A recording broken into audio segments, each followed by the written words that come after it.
बिस्मिल्लाहिर्रहमानिर्रहीम। अस्सलाम वालेकुम नाज़रीन, मैं हूं सैयद अनवारुल हसन और आप देख रहे हैं प्रोग्राम सच तो यह है पीटीवी न्यूज इस्लामाबाद स्टूडियो से। नाज़रीन, इक्तिसादी महाज पे अच्छी खबरें सामने आ रही हैं। मुल्क की तारीख में पहली मरतबा करंट अकाउंट के सरप्लस में $1 अरब से जायद का इजाफा हुआ है। तरसीलात ज़र जो रेमिटेंसेज हैं, जो बैरून मुल्क रहने वाले पाकिस्तानी हमें भिजवाते हैं, उनमें भी $4 अरब से जायद का इजाफा हुआ है। यह भी तारीख में पहली मरतबा हुआ है। जो तजारती खसारा है उसमें 11% कमी आई है। वज़ीर-ए-आज़म पाकिस्तान मोहम्मद शहबाज शरीफ साहब ने एक बयान में आज कहा कि इस माली साल के 9 महीनों में करंट अकाउंट सरप्लस $1.85 अरब रहा और उन्होंने कहा इसकी बड़ी वजह, जैसे मैंने कहा, तरसीलात ज़र में इजाफा, दूसरा जो हमारी बरामदाद है उसमें बढ़ोतरी हुई है।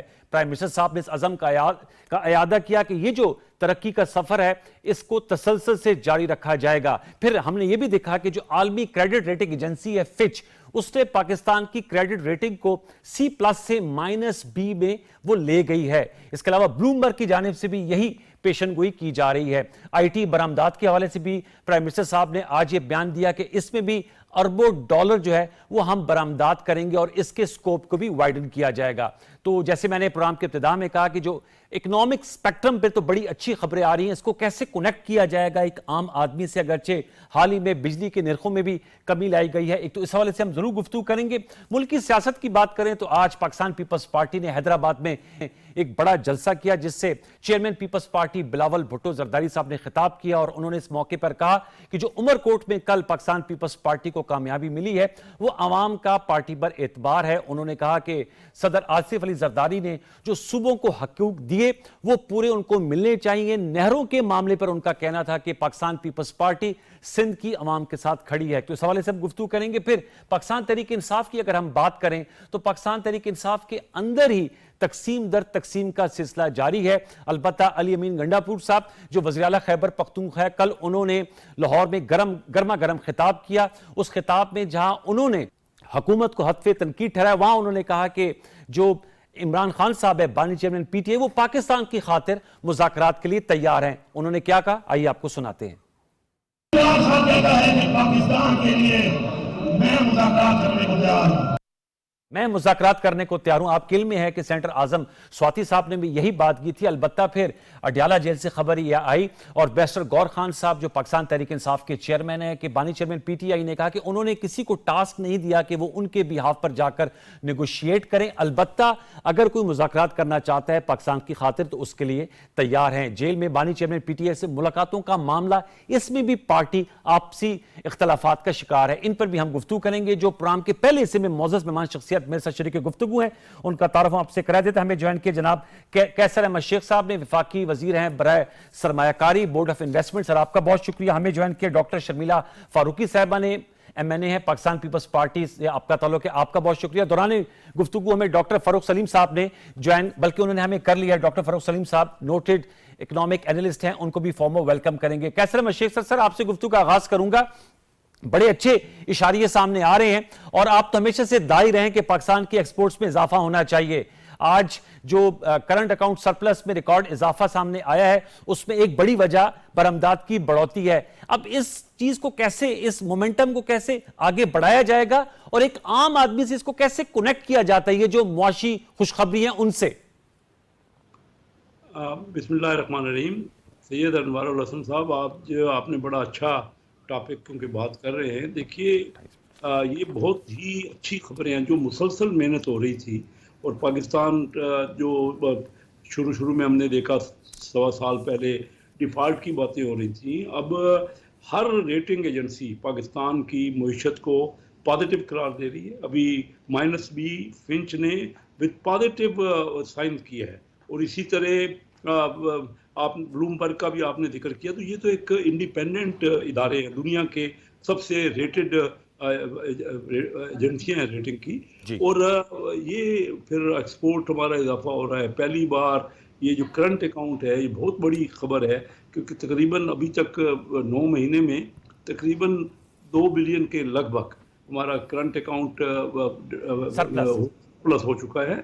और इसी तरह महंगाई 0 पे आ गई है। महंगाई 60 साल में, ये ठीक है कि महंगाई है बहुत ज़्यादा, लेकिन नई बढ़ोतरी जो है, नया बढ़ना उसका कम हो गया है। दुनिया में तेल की कीमतें कम हुई हैं, उससे भी पाकिस्तान को बहुत बड़ा बेनिफिट है। उसका जो इंपोर्ट के वॉल्यूम में की वैल्यू में कमी होगी।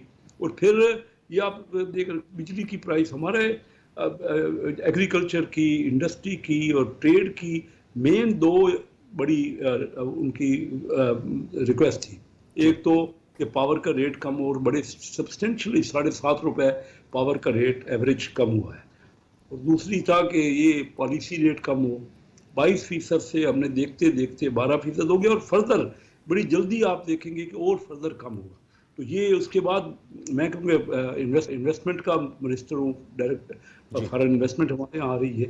ये जिस तरह सरमायाकारी के लिए कॉन्फ्रेंसें हो रही हैं, जो ये अभी आपने देखा कि दुनिया पूरी से बैरक गोल्ड ने आके, उनके सीईओ ने आके खुद यहाँ पे ऐलान किया, जो कि हमारे बड़ी इन्वेस्टमेंट की बातें हो रही हैं जी।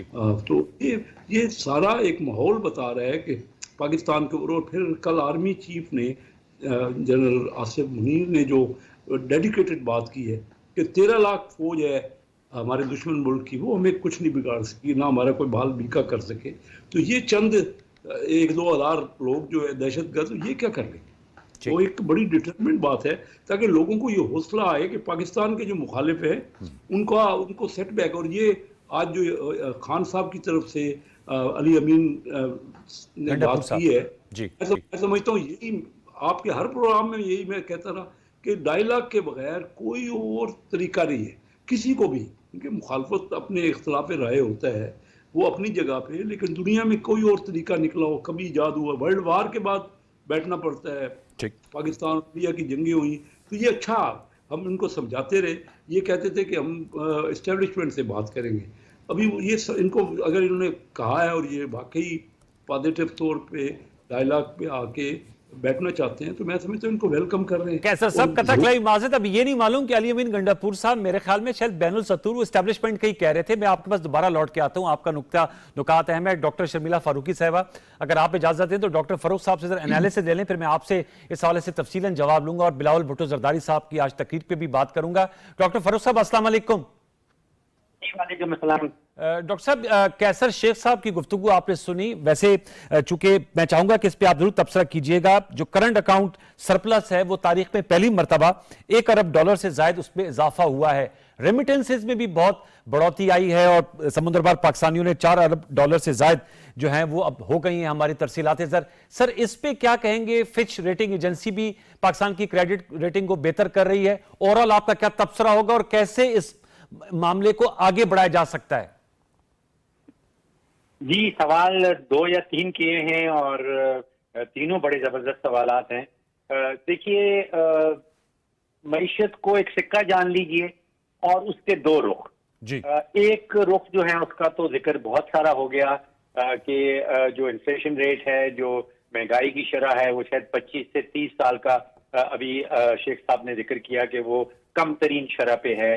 ट्रेड सरप्लस का आपने जिक्र किया, वो शायद तारीखी है, $1.2 अरब महीने की बुनियाद के ऊपर। क्रेडिट रेटिंग एजेंसी जो फिच है, आलमी एजेंसी है, उसने इम्प्रूवमेंट की है, इसका भी जिक्र हो गया। दूसरा रुख भी अनवार साहब सामने रखना बड़ा जरूरी है जी। दूसरा रुख ये है कि पिछले कोई 2 सालों में जो मजमूई महंगाई आई है वो लगभग 70% आई, और जो 2 सालों में तनख्वाहें बढ़ी हैं पाकिस्तान में वो 8 से 10% बढ़ी। अब इसका नतीजा क्या हुआ है कि जो पाकिस्तानियों की परचेजिंग पावर है, खास तौर पे जो तनख्वाहदार पाकिस्तानी है, उनकी कुव्वत खरीद तकरीबन खत्म हो गई। जब बिजली का बिल आता है, जब गैस का बिल आता है, ये दोनों बिल देने के बाद उनकी जेब खाली हो जाती है। अब इसमें कोई शक नहीं कि जो इन्फ्लेशन रेट है चीजें खरीदने का वो कम हुआ है, लेकिन अगर आपकी जेब में पैसे ही नहीं है तो फिर अगर चीजों की कीमत कम हो रही है तो आपके किस काम की, जब आपकी जेब में आपकी कुव्वत खरीद ना हो। दूसरा मामला देखिए, जो इस्लाहात का मामला है, खास तौर पे बिजली के शोबे में, उस पे मुझे जाती तौर पे लग रहा है कि बिल्कुल कोई पेशरफ्त नहीं हो रही, और वो इतना बड़ा मसला बन सकता है कि आप सोचिए कि तकरीबन 2 से 2.5 ट्रिलियन रुपीज जो है वो सिर्फ बिजली के अंदर गर्दिशी कर्जा है और लगभग उतना ही गैस के अंदर है। अब आप सोचिए कि अगर 5 ट्रिलियन रुपीस का बोझ है, और ये इवेंचुअली आप सोचिए कि अगर स्टेट के ऊपर बोझ है तो ये निकलना आपके और मेरे टैक्स पेयर्स में से ही है। ठीक है, आपने और मैंने अदा करना है, ये कहीं और से पैसा आने वाला नहीं है। और इसी सिक्के के इसी रुख का जो तीसरा पहलू है वो जिसको हम कहते हैं यूथ अनएम्प्लॉयमेंट। जो नौजवान लोग हैं उनमें बेरोजगारी की जो शरह है वो बड़ी अभी भी परसिस्टेंट है और हाई है। तो इशारे बड़े अच्छे हैं, इस्लाहात नहीं हो रही, और जो तनख्वाहदार तबका है उसके ऊपर मजबूरी बोझ जो है वो बड़े हैं, कम नहीं। या आपने बहुत अहम नुकात उठाए। कैसर साहब से इसका जवाब लूंगा। डॉक्टर शर्मिला फारूकी साहबा, एक इस हवाले से आप भी अपनी राय दीजिएगा। आपने दोनों नुक्ता नज़र सुने, हुकूमती वजीर साहब का भी सुना और डॉक्टर फारूक साहब का भी। फिर मैं आपसे जो आज जलसा पीपल्स पार्टी ने हैदराबाद में किया उसमें चेयरमैन पीपल्स पार्टी की तकरीर के हवाले से सवाल करूंगा। डॉक्टर साहबा प्लीज गो अहेड। जी बहुत शुक्रिया अनवार साहब। देखिए जी, मैं कैसर शेख साहब की बात को रद्द तो नहीं करूंगी इस हद तक कि जो इकोनॉमिक इंडिकेटर्स हैं वो एक पॉजिटिव ट्रेंड दिखा रहे हैं। कोशिशें शायद वजीर आजम साहब कर भी रहे हैं, उनकी टीम कर भी रहे हैं। चंद एक मेहनती वज़रा भी हैं जिसमें कैसर शेख साहब का नाम सरे फहरिस्त आना चाहिए। लेकिन मैं फ़ारूक सलीम साहब की बात से भी तायद करूंगी कि देखिए बेशक इन्फ्लेशन कम हो रहा है, स्टॉक एक्सचेंज बेहतर परफॉर्म कर रही है, इंटरेस्ट रेट कम हो गया है, लेकिन जो समरात हैं इन चीज़ों के वो एक आम आदमी तक अभी तक मुंतकिल नहीं हो पा रहे हैं। और ये शायद 2 रोज़ कबल वजीर खजाना साहब ने भी ये कहा कि इन्फ्लेशन तो कम हुआ है बट एक आम आदमी की जो हालत ज़ार है वो बेहतर नहीं हो पाई ना।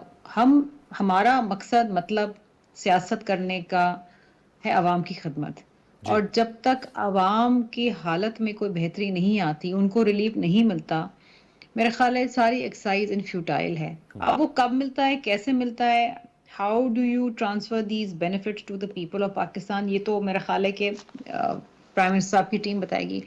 लेकिन एज ऑफ नाउ ये बिल्कुल सही बात की है फ़ारूक सलीम साहब ने कि हम सुनते आए हैं कि GIPPs के साथ रीनेगोशिएशंस हो गई हैं, इतने बिलियंस जो हैं इतने सालों में उनकी सेविंग होगी, 2 महीने के लिए बिजली के नरखों में भी कमी की है, बट बेस टैरिफ को कम नहीं किया। सर्कुलर डेट 2.4 ट्रिलियन अपनी जगह वहीं पर मौजूद है।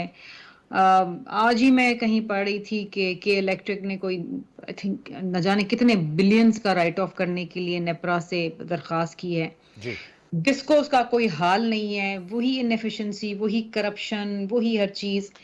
जो स्ट्रक्चरल रिफॉर्म्स की बात की गई थी पहले दिन, और मुझे याद है कि जो पहली बजट इनका आया था उसमें स्पीच में यही था, बार बार मैं 6-7 दफा जिक्र था, स्ट्रक्चरल रिफॉर्म्स लेकर आएंगे, हाउस एंड ऑर्डर करेंगे, वो होता हुआ नजर नहीं आ रहा ना। उसके ऊपर राइट साइजिंग, डाउन साइजिंग की बात की, बंद किया तो वो यूटिलिटी स्टोर्स बंद कर दिए, बेचारे मुलाजमीन को निकाल दिया।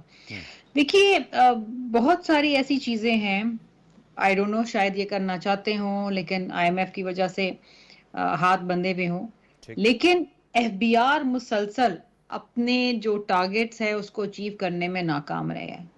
और पिछले दिनों तो हमने सुना था कि जी उनको बोनसेस भी दिए जा रहे हैं, गाड़ियां भी खरीद के दी जा रही हैं। ये वो चीजें हैं जो देखिए ऑप्टिक्स के लिए भी सही नहीं है। अच्छा, प्राइवेटाइजेशन की जब बात की गई थी, बजट के अंदर कहा था कि जी 32 बिलियन जो है वो हम प्राइवेटाइजेशन से लेकर आएंगे और उसमें हम 10% जो है वो पॉवर्टी एलिवेशन प्रोग्राम्स के लिए करेंगे। आज तक PIA प्राइवेटाइज नहीं हो चुकी। वो अर्नेस्ट एंड यंग जो उनका फाइनेंशियल एडवाइजर है, उनको I don't know, I think $4.3 million दे चुके हैं, क्या कर चुके हैं, पैसे जा रहे हैं कौम के, लेकिन हासिल वसूल कुछ नहीं हो रहा। अब ये चीजें हैं कि अगर आप हर शोबे में जाके आप देखें ना तो वहां पर कोताही नजर आती है। अच्छा, कौमी असेंबली में आप इनसे सवाल पूछ लें किसी भी शोबे के बारे में, एक जेनेरिक सा जवाब आता है और उसके ऊपर कहा जाता है जी ये चीज अच्छी हो रही है, वो चीज अच्छी हो रही है, हर चीज अच्छी हो रही है। लेकिन ऑन ग्राउंड ऐसा नहीं है अनवार साहब। बलूचिस्तान आपका शदीद अनरेस्ट के अंदर है, दहशतगर्दी की लपेट में है, KPK जो है वो जल रहा है, पूरा सिंध जो है वो आपके खिलाफ महाज बना के खड़ा हो गया है, आपकी फेडरेटिंग यूनिट्स आपसे खुश नहीं है।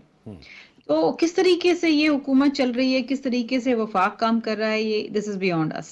ये कैसर शेख साहब बड़े अहम नुकात उठाए हैं डॉक्टर शर्मिला फारूकी साहब ने। आप लोगों के हुक्मरान इत्तेहाद पे ट्रेजरी बेंचेस पे मैम बैठती हैं और डॉक्टर फारूक साहब ने कहा है कि इसको कैसे कनेक्ट किया जाएगा यूथ अनएम्प्लॉयमेंट में कमी के हवाले से, जो एक आम आदमी को पे जो महंगाई का बोझ है उसमें कमी के हवाले से, तनख्वाहदार तबके का उन्होंने नुक्ता उठाया है। और डॉक्टर शर्मिला साहबा ने कहा इस्लाहात जिसका कहा जा रहा था वो क्या अब हो रही हैं, क्योंकि मैं उस तकरीब में मौजूद था, मैं खुद नहीं जवाब देना चाह रहा था, जिसमें IPPs के 29 मुआहदात की नजरसानी की सूरत में ही गुंजाइश निकली और 7.5 रुपए बिजली के नरखों में कमी लाई गई। मैं चाहता हूं आप उसमें मौजूद थे, आप इसका जवाब दीजिएगा इस्लाहात के हवाले से जो डॉक्टर फारूक साहब ने नुकात उठाए। ये देखिए, ये डॉक्टर साहब ने, शर्मिला फारूकी ने जो बातें की हैं इसमें कोई शक नहीं, और जो मैंने बातें सब हकीकत है। और इकनॉमिक्स में तो देखिए सामने इंडिकेटर्स हैं, सारा चीज़ वादे होती है, इसमें कोई रिफ्यूट करने का या एक दूसरे की मुखालफत करने की तो बात नहीं है। इसमें कोई शक नहीं कि हमारी ग्रोथ को बढ़ना चाहिए, ग्रोथ तो बढ़ेगी। और जिस तरह टैक्स में इजाफा हुआ पीछे, क्योंकि देखिए जो छोड़ के गई हुकूमत 2022 में, उसका तकरीबन 7% आपका जो है डेट का जो डेफिसिट हो रहा था आपके फाइनेंशियल बजट में जी, तो डेफिसिट था वो तकरीबन 6000 अरब रुपए का बनता है। अब उसको पूरा करने के लिए हम FBR की जो टारगेट रखे गए वो 9000 से 13000 अरब IMF ने रखे। 4000 अरब का एकदम इजाफा कभी तारीख में इतना भी नहीं हुआ, जो हमसे नहीं हो सका अभी तक तकरीबन, लेकिन 3000 से ज़्यादा का इजाफा हो जाएगा। अब वो इजाफा करने में टैक्सेशन तो ज़रूर आयद हुई, बाद लोगों पे ज़्यादा लगी। और ये डॉक्टर साहब ने सही कहा कि परचेजिंग पावर तो इफेक्ट हुई है, वो हमें नज़र आ रहा है अपने हल्कों में भी जब हम जाते हैं तो ये देख रहे हैं कि गुर्बत में भी इजाफा हो रहा है। लेकिन इस सारी चीज़ों को इम्प्रूव करने के लिए वक्त लगता है। जो हम इंडिकेटर्स की बात कर रहे हैं उस बेहतरी की तरफ माइल है, और यही स्ट्रक्चरल चेंजेस हैं जिसके बाद ये वो इम्प्रूवमेंट आनी है। अब हमारा सारा जोर इस पे है कि हम अपनी ग्रोथ को कैसे बढ़ाएं। फर्दर पॉलिसी रेट में कमी आ सकती है। देखिए IMF ने बहुत ही अच्छी तजावीज़, साहिब तजावीज़ दी हैं, और मैं समझता हूँ एक लिहाज से हमारे मुल्क के लिए इसलिए ज़रूरी है कि अगर हमारी हुकूमतें बाद औक़ात मजबूरियाँ होती हैं, उनकी सियासी मजबूरियाँ, वो उनका पूरा अमल नहीं कर सकते। लेकिन अब जो स्ट्रक्चरल चेंजेस हो रही हैं तो वो काफ़ी उसमें बेहतरी की गुंजाइश है। और ये 1 महीना हुआ है हमारी हुकूमत को आए हुए। इंशाल्लाह आप देखेंगे इस बजट में भी, और अगले एक साल जब और गुजरेगा तो काफ़ी इसमें भी जो ग्रोथ का या आम आदमी की जो स्टैंडर्ड ऑफ लिविंग है, जो उनका मेयार ज़िंदगी कम हुआ है, इसमें कोई शक नहीं है कि उनके पास बिजली का इतना ज़्यादा भाव रेट था, वो काबिल बर्दाश्त नहीं था, स्कूल की फीसें हर कोई अपना, तो ये लेकिन क्योंकि इन्वेस्टमेंट पे रुझान हुआ है, आपका स्टॉक एक्सचेंज बड़े अरसे बाद 2 साल में 40,000 से 1,20,000 हो गया, टच किया उसने। तो इतनी बड़ी तब्दीलियाँ आ रही हैं और तमाम रेटिंग एजेंसीज आपको पॉजिटिव करार दे रहे हैं। इसमें अगर ये कंटिन्यू रही, हमारी रिफॉर्म्स कंटिन्यू रही और सब ने मिल के, पहले दिन से कह रहा हूँ सियासी इस्तेकाम बहुत ज़रूरी है। अगर आपस में झगड़े रहेंगे, असम्बली में भी सिर्फ बावेला ही रहेगा, शोर शराबा रहेगा और कोई वो पॉजिटिव सजेशन या तजवीज़ नहीं देंगे। मैं तो उनको जब स्टैंडिंग कमेटी फाइनेंस का चेयरमैन था तो बार बार इनसे कहता रहा कि आपके पास कोई आइटम है जो एजेंडे में आप लाना चाहते हैं, किसी से कोई पूछना चाहते हैं, आप आ जाइए ना, मिल के देखिए, हर एक को शामिल होना पड़ेगा। और ये मैं समझता हूँ कि ये जो अब बात हो रही है कि टेबल पे आए और नेगोशिएशन करें और डायलॉग करें, तो ये ही मुल्क की और बेहतरी के लिए। लेकिन कैसर शेख साहब, आप तो PTI की बात कर रहे हैं, शर्मिला फारूकी साहबा Peoples Party chairman, Peoples Party Bilawal Bhutto Zardari साहब नहरों के मामले में बहुत उन्होंने एक एक्सट्रीम पोजीशन ली है और वो कह रहे हैं कि हम सिंध की आवाम के साथ खड़े हैं। ये मनसूबा जो है, अगरचे इस पर पॉलिसी स्टेटमेंट दी है डिप्टी वज़ीर आज़म सेनेटर इसाक डार साहब ने, आप भी उस दिन कौमी असम्बली में मौजूद थे, लेकिन पीपल्स पार्टी के कंसर्न्स अभी तक नहीं जो है वो एड्रेस हो पाए। तो उस हवाले से क्या कहेंगे? बलूचिस्तान के हवाले से उन्होंने बात की, खैबर पख्तूनख्वा के हवाले से बात की। तो मैं चाहूँगा, आपने कहा कि इन रिफॉर्म्स की, और मैं आपसे एग्री करता हूँ, वक्त लेती है, ये टाइम टेकिंग है, लेकिन इस कंटिन्यूटी के लिए पॉलिटिकल हार्मनी होनी चाहिए। हिज़्ब इख्तिलाफ तो अलहदा, आपकी हलीफ जमात आपसे इस वक्त बड़ी मोतरज़ है। लेकिन जहाँ तक PTI का तल्लक है उसको तो हम बार बार में भी बात हो चुकी है। अब पीपल पार्टी हमारी साथ, हमारे अलायंस में उनके वोट से ही हमारी हुकूमत बनी हुई है। उनका जो उसके बगैर देखिए, न्यूमेरिकल मेजॉरिटी तभी होती है असम्बली में जब ये एटलीस्ट 2 पार्टियाँ PMLN और पीपल पार्टी आपस में मिल के फैसले करती हैं। तो इसमें इख्तलाफ है, वादे तौर पे इख्तलाफ आया, लेकिन CCI एक ऐसा फोरम है Yes. जो फोरम सबको एक्सेप्टेबल है, और वो फोरम की जल्द मीटिंग होनी चाहिए, मैं समझता हूँ। और डिप्टी प्राइम मिनिस्टर ने बड़े वादे तौर पे फ्लोर ऑफ द हाउस कहा कि किसी किस्म का हमारा इरादा नहीं है कि सिंध का कोई भी पानी किसी किस्म की कोई हम वो नहीं देंगे उनको, जो ऑलरेडी कमिट हुआ है, और जिस तरह से वो सेटिस्फाई होते हैं बता दें, ताकि हम वो उसको अडॉप्ट कर लें टेक्नोलॉजी को, जिससे उनकी सेटिस्फेक्शन होती है। तो ये तो बात क्लियर है कि अगर पानी कोई नहरों का होगा तो पंजाब के कोटे में से ही जाएगा। अच्छा। लेकिन अगर फिर भी उनको फर्दर इत्मीनान चाहिए तो बैठना चाहिए, CCI की मीटिंग होनी चाहिए, और सबको एक दूसरे को सेटिस्फाई करना है, क्योंकि एक ऐसा मसला है जिसमें सिंध में तो वाकई काफ़ी प्रोटेस्ट हो रहे हैं। इसको मद्देनजर रखते हुए, और हमारी पार्टियां देखिए, हम जब मिल के काम कर रहे हैं तो आपस में ज़्यादा से ज़्यादा एक दूसरे के साथ आपस में बातचीत होनी चाहिए और इस मामले को हल करना चाहिए। मैं समझता हूँ कोई इतना बड़ा मामला नहीं, अभी तक कई और भी चीजें आई तो हमने रिजॉल्व कर लिया ना। डॉक्टर साहब, अब आपने सुना कैसर शेख साहब, फेडरल मिनिस्टर साहब कह रहे इतना बड़ा मामला नहीं है, रिजॉल्व हो जाएगा। मैं नहरों के इशू के हवाले से बात कर रहा हूँ। देखिए जी, अब कैसर शेख साहब तो काबिल एहतराम शख्सियत हैं, उनके हाथ में होता तो शायद अब तक हल हो चुका होता। लेकिन इशू ये है कि इस वक्त जो डिसीजन लेने वाले प्राइम मिनिस्टर साहब हैं, उन्होंने CCI की मीटिंग बुलानी है, और मुझे नहीं समझ आता कि ऐसी क्या कबाहत है, क्या रुकावट है, या क्या बंदिश है जो वो CCI की मीटिंग नहीं बुला पा रहे। हमने कौमी असम्बली में भी मुतालबा किया, हर जलसे में बिलाल भुट्टो जरदारी साहब जलसे में मुतालबा कर रहे हैं, और ये साफ साफ बता रहे हैं कि ये हुकूमत हमारे वोटों पे खड़ी है। उन्होंने एक दफा नहीं शहबाज शरीफ साहब को वजीर आजम बनाया, ये दूसरी बार है, एक दफा PDM में और एक दफा इस हुकूमत में। तो हम जब इतने अहम इत्तेहादी हैं, इनका इल्हाक इनको होना चाहिए, और हमें उसी तरीके से उनका रवैया हमारे तरफ ऐसा होना चाहिए कि हमें लगे कि हम एक अहम इत्तेहादी हैं। और अगर सिंध पूरा सरापा एहतजाज है एक मंसूबे के हवाले से, तो फिर उसको उस फोरम पे लेके जाएं जहां पर ये मंसूबा डिस्कस हो, या तो अनाउंस कर दें कि जनाब ये मंसूबा हमने रद्द कर दिया, क्योंकि मुल्क में आपके पानी है नहीं। अनवार साहब, ये आप भी जानते हैं, सिंध को इस वक्त 62% पानी की कमी है, पंजाब को 53% पानी की कमी है। TP लिंक कैनाल आपने खोल दिया है, इंडस से अभी भी आप पानी ले जा रहे हैं, इसके ऊपर अगेन सिंध ने एहतजाज किया है। तो हमें तो ये खदशा है ना कि इस वक्त जो हमारी चावलें लग रही हैं, वो तो हमारे पास पानी नहीं लगाने के लिए। मैं खुद एक फार्मर हूं, मुझे अंदाजा है कि मेरे फार्म्स के ऊपर पानी नहीं है।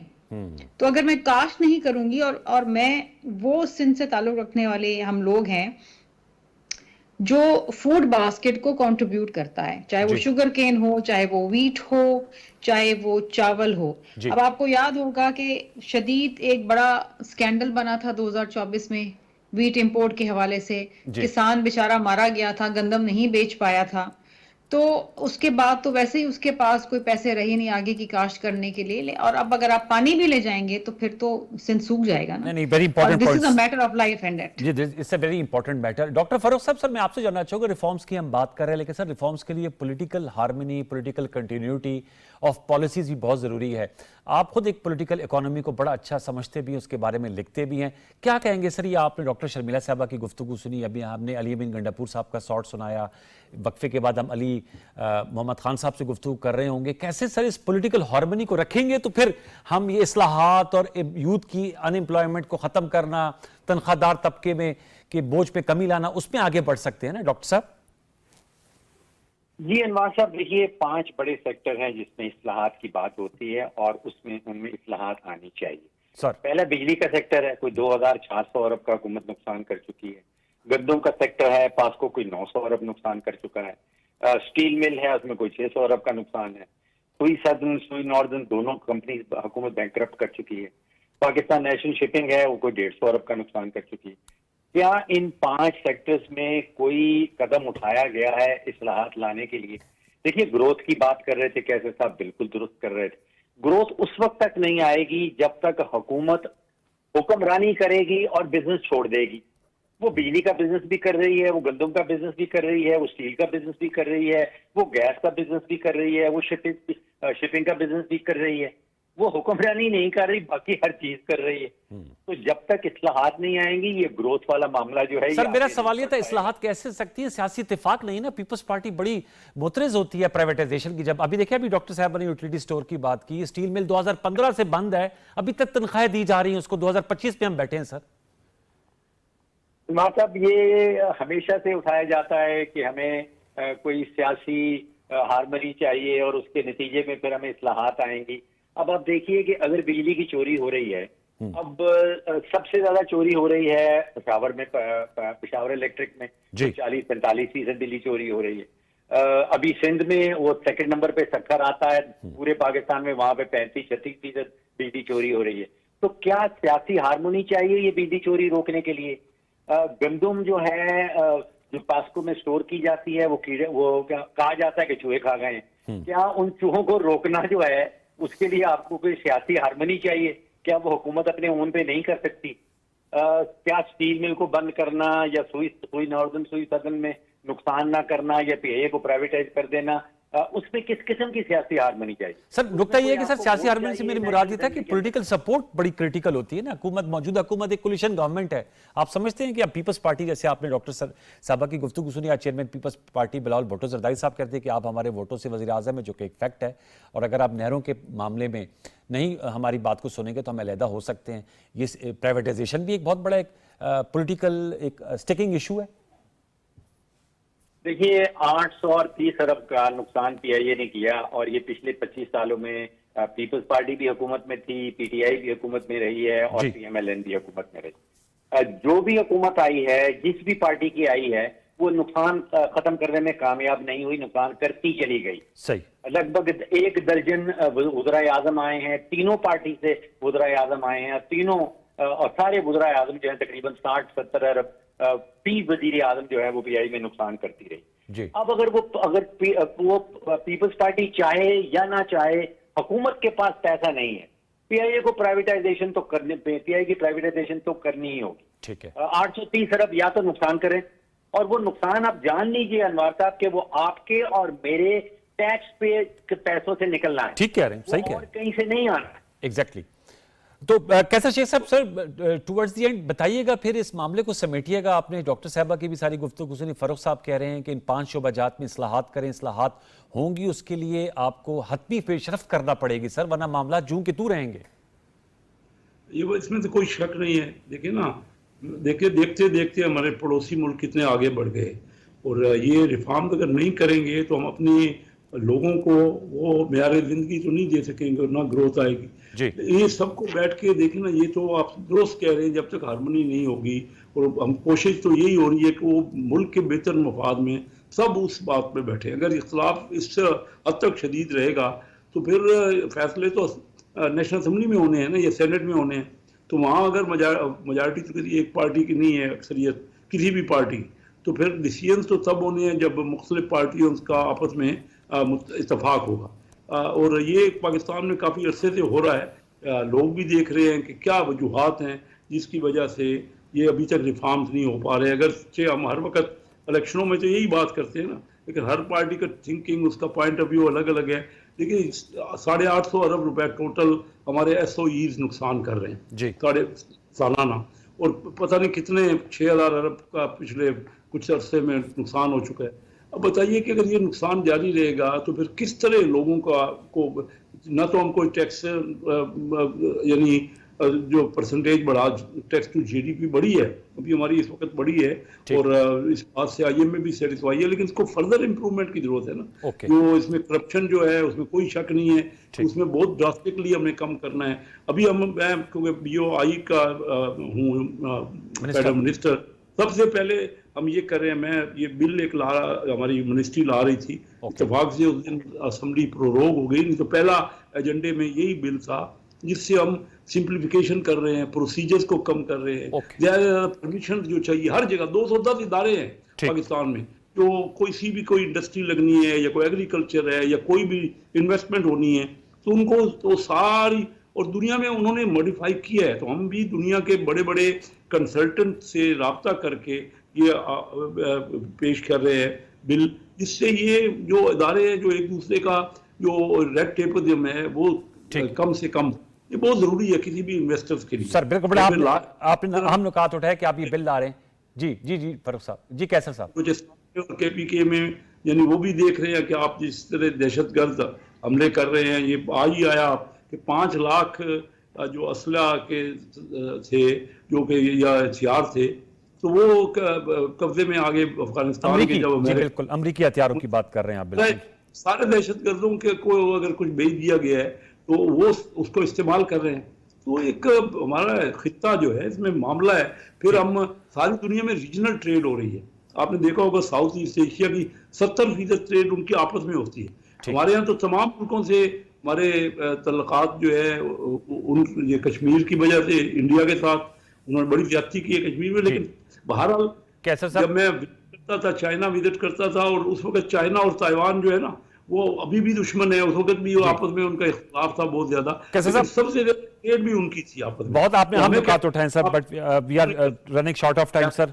आपका नुक्ता आ गया कि बहुत बहुत शुक्रिया कैसर मशेख साहब, वफाकी वज़ीर बराए सरमायाकारी बोर्ड, आपने हमें ज्वाइन किया। डॉक्टर शर्मिला फारूकी साहब मेंबर कौमी असम्बली पीपल्स पार्टी ने हमें ज्वाइन किया। डॉक्टर फारूक सलीम साहब ने व्यूअर्स उनकी आपने गुजारिशात सिफारिशात सुनी हैं। उम्मीद यही है कि पाकिस्तान पीपल्स पार्टी और PMLN के दरमियान जो नहरों का मामला है ये काउंसिल ऑफ कॉमन इंटरेस्ट के फोरम पर हल होगा।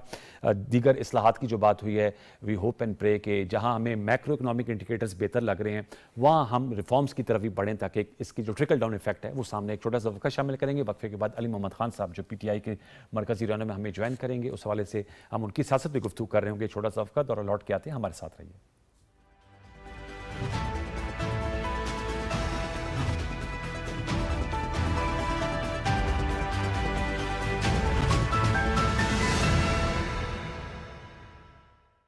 Welcome back viewers. हमें ज्वाइन किया है मेंबर कौमी असम्बली है पाकिस्तान तहरीक इंसाफ के सीनियर रहनुमा अली मोहम्मद खान साहब। अली मोहम्मद खान साहब अस्सलाम वालेकुम। वालेकुम सलाम अनवारुल हसन साहब। अली मोहम्मद खान साहब, लास्ट फ्राइडे हमारे साथ शेर अफजल मरवत साहब थे। अब वो पाकिस्तान तहरीक इंसाफ का हिस्सा नहीं है, लेकिन जाहिर बात है कि इनसाइडर रहे हैं।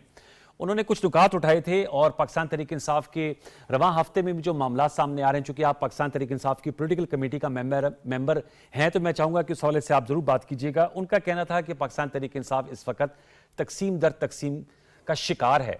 फिर फैसल वाडा साहब जो आप लोगों के दौर में वफाकी वजीर है, आप वजीर मुमलिकत थे, उनका कहना है कि PTI MQM पाकिस्तान की तर्ज पे PTI पाकिस्तान बनने जा रही है और PTI का कौन सुकंदर होगा, आपसी पावर स्ट्रगल में इस वक्त मुलविस है। आपसे मैं जानना चाहूंगा, आपका बड़ा neat and clean political career है, पाकिस्तान तहरीक इंसाफ के जो अंदरूनी मामलात हैं उसमें इख्तलाफात में कोई थम पाए हैं या आप समझते हैं कि इसको ओवरकम कर लिया जाएगा अंडर द लीडरशिप ऑफ बानी चेयरमैन PTI? बिस्मिल्लाहिर्रहमानिर्रहीम, अल्लाहुम्मा सल्ली अला मुहम्मद व अला आलि मुहम्मद। सबसे पहले तो दुआ है कि जिन लोगों का जो नुकसान हुआ है अभी हालिया जालाबारी में इस्लामाबाद में, और आज मैं अपने इलाके में हूँ, गाँव जैसे ही पहुंचा हूँ तो शायद मेरा आना जो है वो नेक शगुन नहीं था या जो भी आप उसको कहें, लेकिन आने के 10 मिनट बाद यहाँ जालाबारी होगी। और आज सुना है पेशावर में, मैं तो मर्दान में हूँ, पेशावर में भी काफी हुआ है। तो जिनको नुकसान हुआ है मेरी उनके लिए दुआ है कि ये अल्लाह की तरफ से होता है, तो हम अल्लाह में सब्र भी दे, आमीन, बदल दे, और हम सब अपने अपने गिरबान में भी झांकें। वो क्या एक शेर है कि इतनी न बड़ा पाकी दामा की हकायत, इतनी न बड़ा पाकी दामा की हकायत, दामन को जरा देख, जरा बंद खुबा देख। तो हम देख रहे हैं सब अपने अपने गिरबान में, all of us have skeletons in our closets. देखिए, अब जहां तक तहरीक इंसाफ का ताल्लुक है, मैं इसका कारकुन हूं, और वो है ना कि जो इंसान का शुक्रगुजार नहीं हो सकता वो अल्लाह कभी नहीं हो सकता। तो अल्लाह के बाद और माँ की दुआओं के बाद, वालिद साहब के बाद खान साहब का एहसान है जी। बचपन से हमारा हीरो है खान। आपको मैं थोड़ा सा एक ही जनरेशन से ताल्लुक है, तकरीबन थोड़ा सा आपसे बड़ा हूँगा, लेकिन मैंने खान साहब को खेल के देखा। I was school going kid जब से वो हमारा हीरो है जी। तो उसकी जमात का एक एहसान है। जैसे अगर कोई नून लीग में है, वो मिनिस्टर बन गया है, तो हमारा तो सियासी मुखालिफ होगा, लेकिन उस पर उसकी जमात की लीडरशिप का एहसान है, उसको टिकट मिल गया, उनकी वजह से मौका मिला जी। तो जब आज अगर मुझे पूरा पाकिस्तान जानता है या साउथ एशिया जहां जहां उर्दू बोली सुनी जाती है, चाहे वो इंडियंस हों, बांग्लादेश जहां उर्दू समझता है, सब उधर सारा मुझे जानते हैं, तो ये PTI और खान साहब की बरकत है, अल्लाह का करम है। अब हमारी क्या जिम्मेदारी है? मेरे जैसे लोग जो आज से 10 साल पहले मैं कोई जानता तक नहीं था, एक यूथ का एक बड़ा हिस्सा हमारा गुजर गया। अब हमारी ये जिम्मेदारी है कि जब तक खान साहब बाहर नहीं आते, हम इस जमात की हिफाजत करें जिस तरह एक सिपाही अपने मोर्चे की करता है। इसमें हमें जेल भी जाना पड़ा, हम गए, जी जी, फैमिली को तकलीफ उठानी पड़ी। मेरी 85 साल माँ अडियाला आती थी, माँ जी को 5-6 घंटे गर्मी में, मई जून की गर्मी में, जी वो जाहिर है वो घरेलू खातून है ना, तो जाहिर है वो पिक्चर वगैरह का सिस्टम तो नहीं होता, तो चली जाती थी वापस। फिर मेरे से मुलाकात हो गई, उसके बाद हम जेल से निकल आए, फिर इलेक्शन मुश्किलात में किया सारा हुआ, बड़ी सबने इल्जामात भी सहे, ठीक है ना, लेकिन हमने इमरान खान की इस जमात को की हिफाजत करनी है, क्योंकि ये अमानत है उसकी कौम की। तो क्यों नहीं हो पा रही सर? सवाल ये कि हिफाजत क्यों नहीं हो पा रही? फलाना बन जाएगा। सवाल ये कि सर क्यों नहीं हो पा रही? एक दूसरे पे इल्जामात लगाए जा रहे हैं कि कंप्रोमाइज्ड हैं लीडर्स, वो एक दूसरे को कहते हैं। आज अलीमा खान साहब की मैं गुफ्तगू सुन रहा था, बरिश्ता कल सुन रहा था, उन्होंने कहा कि जिनको मंजूर नजर को मिलने दिया जाता है वही हमारी सिफारिश कर दें। तो अपनी पार्टी की लीडरशिप पे इस किस्म के संगीन इल्जामात लग रहे हैं ना सर। देखें, मैं इस पे बड़ा क्लियर हूं। अच्छा, जो लीडरशिप उठ नहीं सकी जेल में, जिस लीडरशिप का 9 मई के बाद और इलेक्शन से पहले जो हम लोगों ने जेलें काटी हैं, मेरे जैसे बहुत से लोगों ने, जो नहीं टूटे या जो नहीं उस वक्त देखे, या जो 26वीं आईनी तरमीम में भी खड़े रहे, मैं आपको यकीन दिलाता हूं कि 9 मई के बाद का जो प्रेशर था, 26वीं आईनी तरमीम का भी शायद उतना ही प्रेशर। जो लोग सब चीजों से निकल गए, अब क्या हथियार है, उनको पता है कि डरा नहीं सके, बिक नहीं सके, कीमत नहीं लगी, अब इनको क्वेश्चनेबल कर दो, इनको इन पे सवालात उठा दो, तो ये चलेगा, कोई इशू नहीं। लेकिन एक दूसरे पे उठा रहे हैं अली भाई, वो तो आप मुखालिफिन की बात कर रहे हैं, आपस में खुद उठा रहे हैं एक दूसरे पे। सलमान अकरम राजा साहब सवाल उठा रहे हैं, डॉक्टर गौर साहब पे उठा रहे हैं ना। मैं उस पे ये कहूंगा कि हमारी लीडरशिप को अंदर, मैं ये बात करता भी हूं और लीडरशिप इस पे आपस में इस पे काफी डिस्कशन होती है कि इस चीज को हमने अवॉइड करना है, और आप देखेंगे कि बतदरीज अभी ना होने के बराबर हो जाएगी। अच्छा, और मैं आपको ये बताऊं, जो फॉरवर्ड ब्लॉक की बात करता है ना, कि कोई फॉरवर्ड ब्लॉक बन रहा है या बना है, नहीं बना, ना बन सकता है।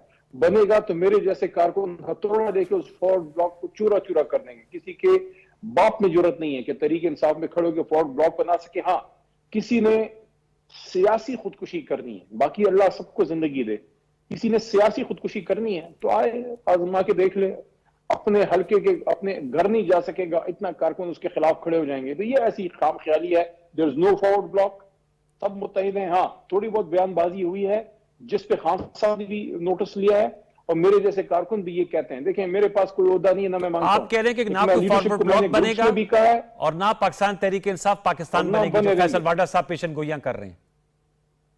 वो करते हैं पेशन गोई, हमारा छोटा भाई है, हमारे साथ रहा है, मैं उसके खिलाफ की बात नहीं करता। मैं ये कहता हूं कोई फॉरवर्ड ब्लॉक नहीं है, किसी ने बनाना है, उस सियासत खुदकुशी करनी है जो करके देख ले, और हम जैसे लोग बनने भी नहीं देंगे।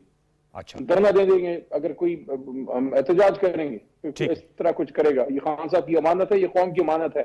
एक ही जमात रह गई है, या बेनजीर साहिबा की पीपल पार्टी थी, वो अब नहीं फेडरल जमात, वो सिर्फ सिंध की इंटरव्यूशन की जमात बन गई है। ओके, ये तो तहरीक इंसाफ है। ठीक है, ये तो आपने क्लियर किया। खान साहब ने इस मुल्क को तोहफा दिया है, there is no forward block. Okay, there is no forward block, आपने इसकी ठीक है, ये आपने क्लैरिटी से कहा। मुझे अली मोहम्मद खान साहब ये बताइएगा कि आप एक डेमोक्रेट हैं। मैं भी चैलेंज करता हूं, ना, ये कहते हैं ना फॉरवर्ड ब्लॉक बन रहा, मैं चैलेंज करता हूं, बना के दिखाएं, फॉरवर्ड ब्लॉक बना के दिखाएं। चलें, ठीक है, आपका आ गया, ठीक है, आपका आ गया, आपका जवाबी चैलेंज आ गया। अब मैं ये आपसे जानना चाहूंगा कि ये एस्टैब्लिशमेंट के साथ मुज़ाकरात के हवाले से सेनेटर आजम स्वाति साहब ने बाकायदा इंटरव्यू में कहा कि ये रवां हफ्ते बुध को एक मुलाकात होनी है। Former president doctor Arif Alvi साहब ने भी बात इस हवाले से की, बैरिस्टर अली जफर साहब ने भी तस्दीक की, फिर बैरिस्टर गौर साहब ने कहा कि बानी चेयरमैन पीटीआई ने कहा कि मैंने किसी को ऑथराइज नहीं किया, अगर किसी ने मुज़ाकरात करने हैं तो वो ज़रूर करे पाकिस्तान की खातिर। कल वज़ीर आला खैबर पख्तूनख्वा साहब ने भी कहा है कि जी हम मुज़ाकरात करेंगे, और बानी चेयरमैन ने कहा है कि पाकिस्तान के लिए हम मुज़ाकरात के लिए तैयार हैं। कामरान मुर्तज़ा साहब, JUIF बड़ी पुरशुक्वा है आपसे, बड़ी नाराज़ है कि आप लोग अगर एस्टैब्लिशमेंट से मुज़ाकरात करें तो उनको तो एतमाद मिलें। तो आप बताइएगा कि एस्टैब्लिशमेंट से मुज़ाकरात का फैसला हो गया है? वज़ीर आला भी कह रहे हैं, आज़म स्वाति साहब भी कह रहे हैं, जिनकी खान साहब से मुलाकात हुई थी। कोई भी जो मामला है उसको हल करने के लिए मुज़ाकरात बहुत जरूरी हैं। देखें, खान साहब की अगर जरूरत होती, मैं ये नहीं कहता खान साहब नहीं निकलना चाहता, लेकिन ये कहना कि जनाब कोई डील चाहते हैं, तो जो डील करने वाले होते हैं वो पहले महीने में कर जाते हैं। वो पहला हफ्ता 2 हफ्ते ही मुश्किल होते हैं। खान साहब 6.5 दिनों से जेल के अंदर हैं, तो उनकी जो बात सवाती साहब ने की जिक्र आपने बार बार किया, सवाती साहब ने कुरान उठा के जो बातें की, उसमें से कहां कोई ऐसी बात सामने आती है जिसमें ये एक बात हो कि इमरान खान की गैर आईनी मुतालबा कर रहे हैं या हुकूमत से, एस्टैब्लिशमेंट से। और अच्छा, वो बात कब की कर रहे हैं कि आजाद शफाफ इलेक्शन? वो तो अभी खान साहब को 600 दिनों हो गए हैं जेल में जी, तब तो गिरफ्तार भी नहीं थे जिस वक्त की बात सवाती साहब कर रहे हैं, और वो मौजूदा आर्मी चीफ के हवाले से शायद बात हो रही है। जी जी। तो डिमांड क्या है? आजाद शफाफ इलेक्शन। यानी लीडर, कौम का लीडर अपने लिए नहीं मांग रहा, अपनी कौम के लिए मांग रहा है कि आजाद शफाफ इलेक्शन करें, कौम जिसको चाहे वोट करे। ठीक। अगर इस नुक्ते पे सारे आ जाएं कि यार इस मुल्क को आइन पे चलाएं, ये फौज भी हमारी फौज है, कोई हिंदुस्तान की नहीं है, ठीक, लेकिन उसकी इज्जत इसमें है एस्टैब्लिशमेंट की। एस्टैब्लिशमेंट जो हम कहते हैं उसमें फौज भी आती है, साझेदारी भी आती है, सब कुछ आ जाता है। फौज की इज्जत किसमें है कि वो पेशा वराना उमूर की तरफ ज्यादा तवज्जो हो। जितना वो सियासत से दूर होगी तो अवाम उसको सैल्यूट करेंगे, ठीक। जितना वो इस तरफ आएंगे गन पड़ेगा। तो फिर आपकी जो ऑपोजिशन में मौलाना फजल रहमान साहब की जमात है, उनको कॉन्फिडेंस पे लिया आपने इस मामले में, मौलाना फजल रहमान साहब की जमात को? देखिए, ये तो जो बात है वो तो पुरानी बात स्वाति साहब कर रहे हैं। नहीं सर, वो भी इस रमा हफ्ते बुध की बात कर रहे थे ना अली भाई, अभी वो कहते हैं कि अभी मुलाकात होगी बुध को, जो नहीं हुई मुलाकात फिर। तो बुध तो गुजर गया ना, तो बुध तो गुजर गया। वो ईद कोई हमारा वो पश्तो में ज़रबुल मसल है, वो इधर करना मुनासिब नहीं है। लेकिन मैं इतना वो मैं समझ गया हूं, कोई छुपी ईद, कोई छुपी, हाँ ईद कोई छुपी हुई चीज है। वो बुध गुजर गया ना, क्या निकला? कुछ नहीं निकला। देखिए, जहां तक मौलाना साहब की बात है, मैं कोई सी बात नहीं करना चाहता। फिर लोग कहेंगे कोई अली ने की बात कर दी है, तो मैं नहीं करना चाहता हूं। मैं उनके लोगों को कहना चाहता हूं कि आप भी एहतियात करें। बस इतना कहूंगा कि आज ये बुरी हालत है ना हमारी अदलिया की, तो कोई भी अब उनकी तरफ उम्मीद से नहीं देख रहा। हालांकि कितनी कुर्बानियां हैं वकला की, और कामरान मुर्तजा साहब की भी होंगी, क्योंकि उन्होंने भी एहतजाज किया होगा जब आजाद अदलिया का वो स्टूडेंट थे उस वक्त। जी जी। तो आप मुझे बताएं, वो जो कुर्बानियां हमने दी और अदलिया आजाद हुई, 26वीं आईनी तरमीम में हमने तो नहीं गिची मरोड़ी अदलिया की, हम तो नहीं, हमने तो वोट नहीं किया। मेरे पास तो तस्वीर भी मौजूद है, अल्हम्दुलिल्लाह अल्हम्दुलिल्लाह। अच्छा। 26वीं आईनी तरमीम के खिलाफ वोट डाला है, सबूत मौजूद है। तो हमने तो नहीं किया। तो छोड़ो इन चीजों को, किसने क्या कहा। हम मुल्क की सबसे बड़ी जमात हैं, बड़ी बात से अल्लाह बचाए। हम हर किसी से बात करेंगे, हम एस्टैब्लिशमेंट से भी एंगेज करेंगे, अच्छा, हुकूमत से भी एंगेज करेंगे, लेकिन अपने लिए कुछ नहीं मांगेंगे। हाँ, खान साहब ने किसी को ही नहीं कहा कि जाके मुझे रिहा कराओ। ठीक है। हाँ, किसी ने अपनी तरफ से कोशिश करनी, अमेरिकन कर रहे हैं ना, अमेरिकन डायस्पोरा कर रहे हैं, ठीक है, पंडापुर साहब कर रहे हैं, वैसे गौर साहब कोई एंगेजमेंट उनकी होगी। तो स्वाति साहब की भी अगर कोई है, वो कुरान उठा के उन्होंने बात की है, तो मैं नहीं समझता इस उम्र में कुरान उठा के वो गलत बात करेंगे। ठीक है सर, ये मुझे बताएगा, अमरीकी जो वफ्द आया था उसमें भी कुछ आपकी पार्टी में जो है वो मुख्तलिफ राय सामने आ रही। आतिफ खान साहब और डॉक्टर अमजद साहब ने उसमें मीटिंग में गए, लेकिन बैरिस्टर गौहर साहब और जो शिबली फराज साहब हैं उनको दावत मिली, लेकिन वो गालिबन नहीं मौजूद थे या पहुंच नहीं पाए। लेकिन आतिफ खान साहब और डॉक्टर अमजद वहां गए। कुछ इस हवाले से बताएंगे, आतिफ खान साहब और डॉक्टर अमजद साहब ने कुछ नुकात उठाए, वो क्या मुलाकात थी, उस मुलाकात में उनकी क्या बातचीत हुई? नहीं, इसका मुझे कोई इल्म नहीं है कि उन्होंने क्या नुकात उठाए। अच्छा, इतना मैं आपको बता सकता हूं अपना कि कम से कम पिछले हुकूमत का टाइम निकाल के और उसके बाद हुकूमत के बाद भी एक दफा शायद इन्विटेशन आई अमेरिकन एम्बेसी के स्टाफ की, या वजारत के जमाने में भी खान साहब से मैंने कहा कि मुलाकात चाहते हैं, हुकूमत थी हमारी। मैंने कहा ठीक है, जाके जो पाकिस्तान के मुतालिक बात है आप जरूर कीजिए। मैं नहीं किया, मैं मुनासिब नहीं समझा, मैं नहीं मिला। अच्छा, अभी भी मुलाकात की रिक्वेस्ट आई, मैं जाके नहीं मिला, मुझे मुनासिब नहीं लगा। मैं समझता हूं कि मैं अल्हम्दुलिल्लाह पाकिस्तान के मसले हम अपने मुल्क के अंदर हल कर सकते हैं। हाँ, डिप्लोमेटिक नॉर्म्स होती हैं, आप मुलाकात नहीं करते, मैं उसको बुरा नहीं समझता। मैं अपने लिए मैंने मुनासिब नहीं समझा। आतिफ खान साहब, आप चूंकि मैं उसको बुरा नहीं कहता। पॉलिटिकल कमेटी के मेंबर है, आतिफ खान साहब ने ब्रीफ नहीं किया पॉलिटिकल कमेटी को, डॉक्टर अमजद ने क्या बातचीत हुई आपके? जाहिर बात है पॉलिटिकल दो इंडिविजुअल कैपेसिटी में तो नहीं गए थे ना, पार्टी की नुमाइंदगी कर रहे थे ना। देखिए, एक डॉक्टर आतिफ खान साहब है जो अमेरिका में होते हैं, एक हमारे अपने भाई हैं यहाँ जो होते हैं। मैं आपके जो भाई हैं मर्दान वाले आतिफ खान, उनकी बात कर रहा हूँ। वहाँ रूटीन की मुलाकात की है, कोई ऐसा कोई नहीं होता। इस्लामाबाद में आप भी होते हैं, हर शाम कोई ना कोई डिप्लोमेटिक एंगेजमेंट होती है, तो उस पर उनको कोई सवाल नहीं उठाना चाहिए। अच्छा। रूटीन में मुलाकात कर दी है, कोई ऐसी कोई चीज नहीं है।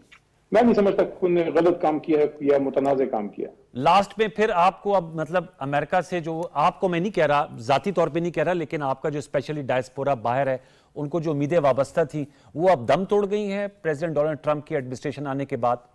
लास्ट में बताइएगा।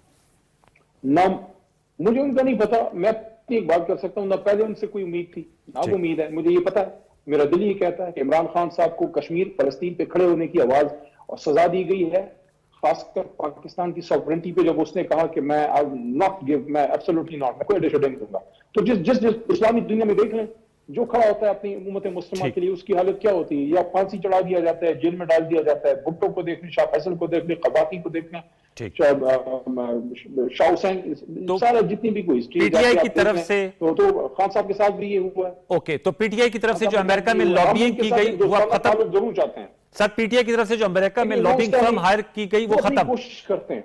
अच्छा, ठीक है। देखें अनवर साहब, वो अपनी कोशिश करते हैं, ओके, हमें उनको क्वेश्चन नहीं करना चाहिए। वो एज अ पाकिस्तानी चाहते हैं कि इमरान खान साहब के लिए कोशिश करें। हम एज अ पार्टी, हमारी कोई एंगेजमेंट नहीं है रिहाई के लिए। हम सिर्फ दोस्ताना ताल्लुकात पे बात कर सकते हैं, क्योंकि हम अमेरिका से दुश्मनी भी नहीं चाहते। ठीक, ये नहीं है कि हम कोई बंदूक उठा के कहते हैं कि लड़ पड़ो सबसे, नहीं, लेकिन हम अपना समझते हैं कि हमें इमरान खान साहब की रिहाई के लिए अमेरिका से रिक्वेस्ट नहीं करनी। हम अपनी अदालतों के पास जाएंगे, अपनी अवाम के पास जाएंगे, एक प्रेशर बिल्ड करेंगे और अल्लाह करेगा इंशाल्लाह खान साहब रिलीज होंगे। चलिए, बहुत शुक्रिया, थैंक यू वेरी मच, बहुत नवाजिश। अली मोहम्मद खान साहब, आपने हमसे गुफ्तगू की, व्यूअर्स को नक्तल सुना, जो मुख्तलिफ पीटीआई के मुतालिक सवालात हैं वो मैंने उनके सामने रखे, जवाबात पे फीडबैक दीजिएगा। कल तक के लिए सैयद अनवारुल हसन और सच थे की प्रोडक्शन टीम को इजाजत दीजिए। अपना बहुत सा ख्याल रखिए। अल्लाह निगहबान।